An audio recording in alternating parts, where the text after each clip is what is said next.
Student, this Akanksha Sharma, you are watching my YouTube channel. और आज मैं आपके लिए नेक्स्ट टॉपिक लेके आई हूँ, बेसिस ऑफ अकाउंटिंग। ये आपकी बुक का नेक्स्ट चैप्टर है स्टूडेंट। आप बेसिस ऑफ अकाउंटिंग में है कि आपको किस तरीके से जो भी आप प्रॉफिट अर्न करते हैं उसे किस किस बेस पे आप कैलकुलेट करेंगे। तो स्टार्ट करते हैं।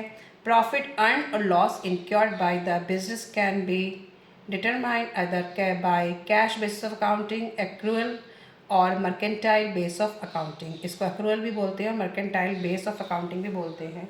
जो भी प्रॉफिट या लॉस अर्न किया है बिजनेस के अंदर, उसको हम किस तरीके से डिटरमाइन करेंगे, या तो कैश बेसिस ऑफ अकाउंटिंग से करेंगे या एक्रूअल या मर्केंटाइल बेस ऑफ अकाउंटिंग से ही आप कैलकुलेट कर सकते हैं। ठीक है, अब इस डिटेल में बताया कि कैश बेसिस ऑफ अकाउंटिंग में क्या किस तरीके से आप करेंगे और एक्रूअल बेसिस में।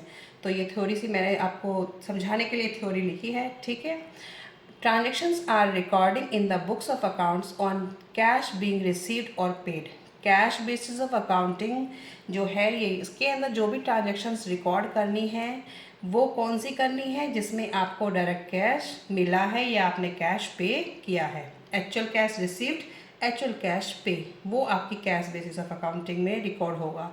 Revenue is recorded when cash is received. जो रेवेन्यू मीन्स सेल्स रिकॉर्ड कब होंगी, जब कैश आपका एक्चुअल में रिसीव हो जाएगा। Expenses are recorded when cash is paid for them. अब वो कह रहे हैं कि एक्सपेंसेस ऐसे रिकॉर्ड होंगे जब आप उसका कैश पे कर देंगे। तो cash basis of accounting only cash transactions are recorded and credit transactions are ignored till cash is received paid for such credit transactions. Credit जो कैश बेसिस ऑफ अकाउंटिंग है वो ओनली कैश ट्रांजेक्शन्स को record करता है।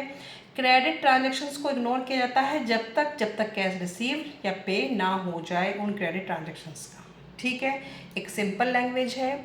जो भी cash की जो भी ट्रांजेक्शन्स हैं उसमें पैसा आया या गया, एक्चुअल कैश आया और एक्चुअल जो पैसा गया, वो सब कैश बेसिस ऑफ अकाउंटिंग में आपका रिकॉर्ड होगा। ठीक है, outstanding expense, prepaid expense, income accrued and income received in advance are not consider under cash basis of accounting. ये सारे एक्सपेंसेस और इनकम जो आपके हैं, ड्यू हैं और पेड हैं, वो कैश बेसिस ऑफ अकाउंटिंग में रिकॉर्ड नहीं होते हैं। ठीक है, अब आगे देखिए, accrual basis of accounting. According to accrual basis of accounting, revenue and expenses are recorded in the period in which they became due.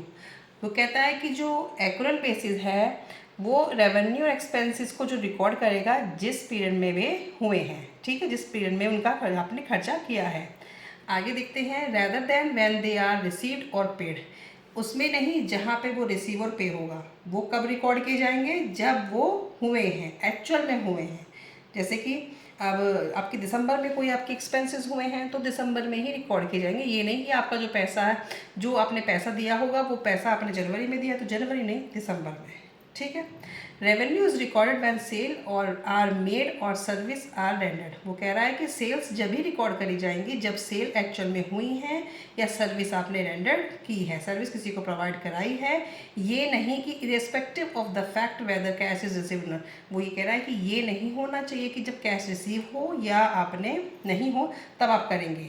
आपको कब करनी है, जब वो एक्चुअल में सेल्स हुई हैं जिस डेट को। Expenses are recorded in the period in which they have become due. तो जब एक्सपेंसेस हुए हैं तभी आपको वो रिकॉर्ड करने हैं, rather than is the period in which they are paid. ये नहीं कि वो जिस महीने में आपने पे करे हैं तब आप रिकॉर्ड करेंगे। तो एक्रूअल बेसिस ये कहता है, और कैश बेसिस क्या कहता है, जब आपने एक्चुअल में कैश रिसीव और पे कर लिया है आप तभी उसको रिकॉर्ड कर देंगे। ठीक है स्टूडेंट, तो ये तो मैंने एक सिंपल इनकी दोनों की डेफिनेशन बता दी है, एक्रूअल और कैश बेसिस की। अब मैं आपको इनकी नेक्स्ट वीडियो में इसका डिफरेंस बताऊंगी, आप उसको जरूर देखें।